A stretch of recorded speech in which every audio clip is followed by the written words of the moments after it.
তারা গণতন্ত্র হত্যা করার জন্য বেগম খালেদা জিয়ার সরকারের বিরুদ্ধে আন্দোলন সংগ্রাম করলো। এই দলটি হলো সব সময় বাংলাদেশের জনগণের বিরুদ্ধে থাকে, জনগণের পক্ষে থাকে না। এই দলটি ইসলামের নাম ব্যবহার করে ক্ষমতায় আসতে চায়। দেখুন, আপনি যদি একটু গত এক মাসের দিকে তাকান, সোশ্যাল মিডিয়া তাকান, দেখবেন আমাদের দেশের ৯৫% মানুষ মুসলমান। আমরা ইসলামকে ভালোবাসি, আমরা বিশ্বাস করি মনে প্রাণে আমাদের সৃষ্টিকর্তা আল্লাহ তাআলা যে নির্দেশ দিয়েছেন আমরা সেই নির্দেশ পালন করব। আমাদের নবী হযরত মুহাম্মদ সাল্লাল্লাহু আলাইহি ওয়াসাল্লাম তাকে আমরা অনুসরণ করব।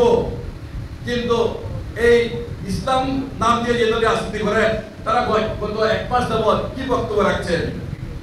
বলেন ইসলাম কোনো দল না, আবার বলেন পূজায় গিয়ে বলেন পূজা এবং রোজা মুদ্রার এই পিঠ আর ওই পিঠ, আবার পূজায় দিয়ে টুপি মাথায় দিয়ে তার কীর্তন গান।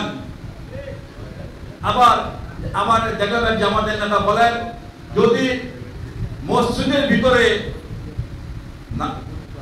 রাজনীতি করা না যায় কোরআন তেলাওয়াত করতে দেওয়া হবে না, রক্তের বন্যা বয়ে যাবে। তাহলে তারা কি চাচ্ছে? ইসলামকে তারা ধ্বংস করে দিচ্ছে।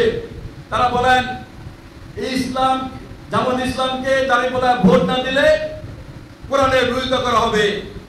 আরে ভাই, এসব আবল তাবল কথা কেন বলেন?